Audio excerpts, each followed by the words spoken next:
This is Letter from America. Today's topic, SADC, the African Union and the United Nations must act swiftly on ZANU PF endemic and barbaric violence against Zimbabweans. We have been attacked by a convoy of about 7 trucks of ZANU PF. We are on the run in the bush. Please raise the alarm. Tell everyone in the world we are under attack.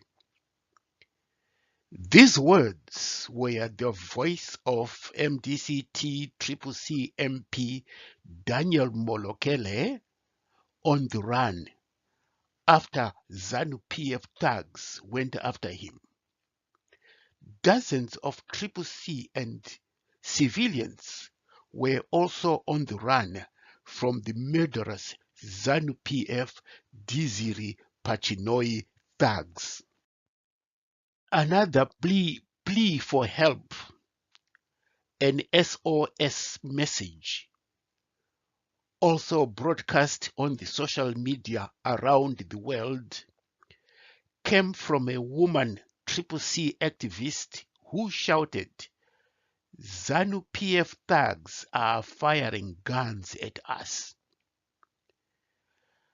According to the monthly reports of the Zimbabwe Peace Project, the vast majority of acts of violence, more than 90% in Zimbabwe, are perpetrated by ZANU PF and the police against opposition civilians, especially CCC. The majority of human rights cases were perpetrated by the ZANU PF party, responsible for 51% of the violations, followed by the police at 28%. These were just for the month of August.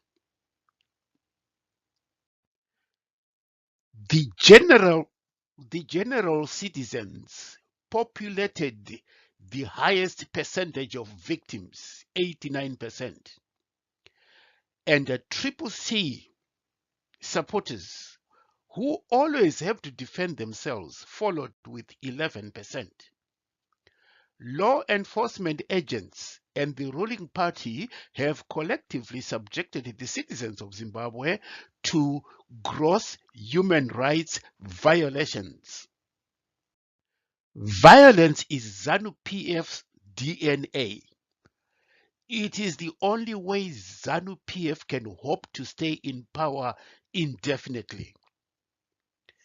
The latest wave of violence by ZANU PF was intended to discourage people from voting in the Matopo and other by-elections. ZANU PF knows it has no support from Zimbabwean voters. A former member of ZANU PF once described the party as a shadow of his former self. He said this Diziri Pachinoi outfit is dead. The death of ZANU PF was confirmed by the so-called cell audit of membership in June this year. According to the directive from Mnangagwa, every ZANU PF member was supposed to be at his or her cell on a certain date. When party officials visited the cells on that day, these cells were mostly deserted. Some of the cell meetings were cancelled because no one came. Why did no one come? Because ZANU PF is dead. ZANU PF has no membership.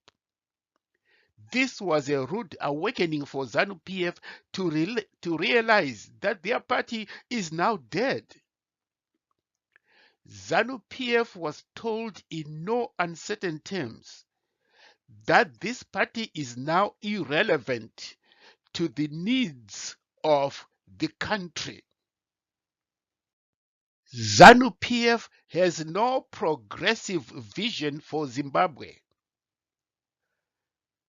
The ZANU PF project now is corruption in order for its few members to enrich themselves, its top officials to enrich themselves. The ZANU PF apparatchik are perpetually being financially breastfed by the state. They are incapable of doing work that earns good money. They are not even capable of starting businesses. They are perpetual crybabies. If they were to leave government, they would starve to death, literally. One of the former ZANU PF top officials who used to be chauffeur driven around the country in luxurious and expensive cars, but was eventually purged from the party, is now selling buns on the streets of Maputo in Mozambique. The ZANU PF Dizzy Pachinoi barbarians know which side of their bread is buttered. They will avoid at all costs upsetting their party leadership. Some of the paged officials are, like the biblical prodigal son, begging to come back to ZANU PF. They are stranded. Their farms have been seized. They have no money because they are not capable of making money. ZANU PF has adopted a series of strategies to try to survive its total rejection by the Zimbabwean masses. One of these strategies is outright violence. Like a jilted lover, ZANU PF is now trying to force Zimbabweans to support the party, especially during election times. Using violence is a Machiavellian technique that ZANU PF has learned very well. Niccolo Machiavelli was an Italian philosopher who wrote in 1532 that the ruler must not rely on the love of the people because people can always take away that love anytime. Machiavelli said that the ruler must instead act ruthlessly to instill fear in the hearts and minds of the people. Fear, as ZANU PF has learned, is something that people cannot take away and will make people obedient to the ruler. This is the position of ZANU PF today. They know they cannot campaign peacefully to gain public support. Instead, they feel they must use violence to get people to be subservient. The recent acts of violence by ZANU PF thugs were documented in videos taken on the crime scene by civilians and human rights activists. One of the jarring pictures were Triple C women who were forced to strip. Sexual abuse is another cornerstone of ZANU PF strategies to instill fear in people. A detailed report of what happened was given by Triple C spokesperson Fadzai Mahere. Mahere, who was quoted in an online publication, New Zimbabwe, said the Triple C campaign team was confronted by a convoy of 7 trucks with ZANU PF brands and logos. The ZANU PF thugs barricaded the road and attacked the Honorable Nyoni's truck, damaging the windows. Nyoni, however, managed to speed and evaded the illegal blockade. Mahere continued. Our team then drove to the campaign command center and ZANU PF supporters followed and barricaded the whole place. Kukacha Pulu and Nonhlanhla Mlochwa went to try and engage them so as to understand what they wanted. But before they could reach them, ZANU PF thugs started to throw stones at them. Mahere continued. Our team then retreated as gunshots were fired. A total of about 5 shots were fired by the ZANU PF supporters. The team and agents abandoned the homestead, and the ZANU PF supporters proceeded to attack the homestead, breaking doors and all window panes. Mahere said ZANU PF hooligans and thugs also attacked and damaged 9 bicycles and 4 vehicles, breaking all windows and deflated the tires. They got into the house and looted groceries, including meat that was being cooked. The ZANU PF thugs also stole about 50 10 kg bags of meal and also stole an undisclosed amount of money from the house.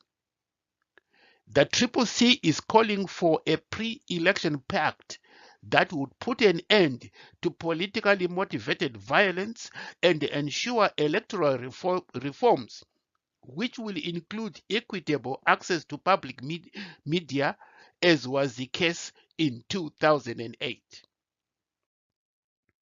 When the victims of ZANU PF violence reported to the police, Mahere said the police said they did not have fuel to attend to the scene of the ZANU PF crime. The situation had gotten desperate as ZANU PF thugs were also attacking ordinary villagers for wearing anything yellow or resembling CCC colors, Mahere added. Mahere also said they further started to randomly beat up people and vehicles at Tidutu Business Center, including a bus crew from Pelandaba Bus Services, demanding to know if they had any passengers wearing yellow. A woman who happened to be wearing yellow was beaten and made to roll on the ground, denouncing the opposition. An alert was made to the police again when the attack at the homestead started, but the member in charge said he could not attend to the case as the police station had no fuel.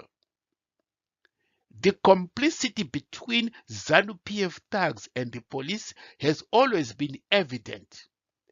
It is now well known that the police are under strict orders not to arrest ZANU PF thugs. These thugs enjoy almost unlimited freedoms to do what they want in Zimbabwe. A young man who defected from the so-called National Youth Service, often referred to as Green Bombers, and sought asylum in South Africa, gave a detailed information about what happened when a young person became a Green Bomber. He said they were made to take drugs and then sent on missions which sometimes involved killing members of the opposition parties, especially the MDCT under Tsvangirai. He also revealed that they were told they could rape any woman member of the MDC and would not be arrested. There are hundreds of documented cases of rape by these savages. The police have been accused of turning a blind eye to these attacks, ignoring offenses by ZANU PF supporters against CCC, including a call by Upton Mashayanyika to murder their party leader Nelson Chamisa and the family. Mahere said, "We condemn the outright lawlessness that is being displayed by ZANU PF with impunity. ZANU PF is behaving like a terrorist organization, like murderers or thugs." Mahere stressed, "We call for an end to the political violence. Use of guns in politics must end. This is clearly not a normal election environment." Mahere said the ANC in South Africa does not behave like this. SWAPO in Namibia does not behave like this. ZANU PF's conduct has completely departed from the liberation ethos. A major question at this point is, what will SADC, the African Union, and the United Nations do? This is not the first time reports of atrocities by ZANU PF have been sent to these organizations. In 2008, members of the opposition MDCT suffered some of the worst acts of violence and rapes by ZANU PF thugs. Britain, Australia, and the US wanted this report to be referred to the Security Council, but Nigeria and South Africa objected. They argued that this was an African problem and would be resolved in Africa by the African Union. Well, the matter was referred to the African Union. But the African Union simply kicked the can down the road and referred to SADC. SADC leaders were simply too timid to face the late Mugabe, and the issue was never discussed at all. Ultimately, it's the Zimbabweans who will have to react to this through one tried and tested method. I repeat, ultimately, it's the Zimbabweans who must stand up and react to this outrage. And they can easily use one tried and tested method. Mass protests have been used effectively elsewhere in Africa. Zimbabweans have the power in numbers to overwhelm these ZANU PF Dizzy Pachinoi barbarians.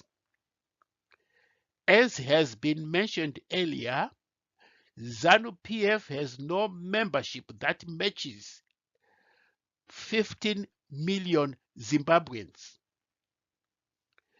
The Zimbabwe Peace Project has come up with a strategy of resistance. And this strategy is called the Resist, Reject, and Report Violence campaign. The Zimbabwe Peace Project says, as citizens, we have the power to make things right.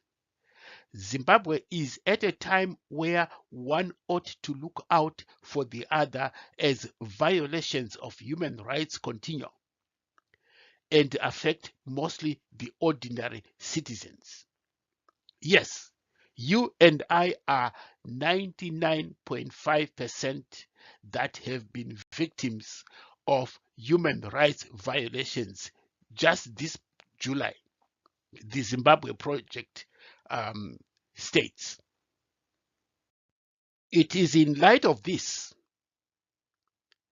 that the Zimbabwe Peace Project has launched the Resist, Reject, and Report Violence campaign to document and expose perpetrators of politically motivated violence, as well as to create an active citizenry that resists, rejects, and reports violence. As part of its mandate of monitoring, documentation, and peace building, the Zimbabwe Peace Project aims to contribute to a peaceful electoral process where citizens are empowered to reject politicians who incite them to engage in politically motivated violence. Yes, SADC, the African Union, and indeed the United Nations, as I said earlier, must act decisively on Zimbabwe. But one cannot hold realistic expectations on this. Ultimately, Zimbabweans will have to take some form of action. And the Zimbabwe Project, Peace Project Resist, Reject, and Report Violence campaign should be the starting point in awakening that Zimbabwean giant, the 15 million Zimbabweans. Zimbabweans should and must by now have learned the wise words of the former ZANU president, the late Ndabadingi Sitole, that Zimbabweans are their own liberators. Zimbabweans should also take heed of the words of Makomborero Haroziwishe when he said, "We Zimbabweans are many, they ZANU PF are few. We Zimbabweans are the ones we have been waiting for." This concludes today's broadcast of Letter from America, a weekly in-depth analysis of the situation in Zimbabwe. Thank you for listening.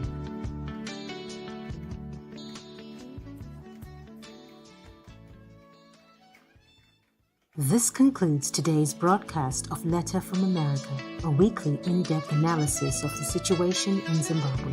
Thank you for listening.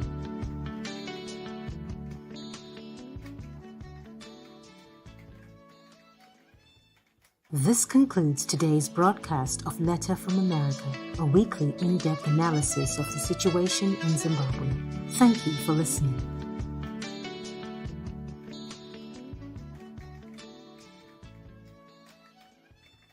This concludes today's broadcast of Letter from America, a weekly in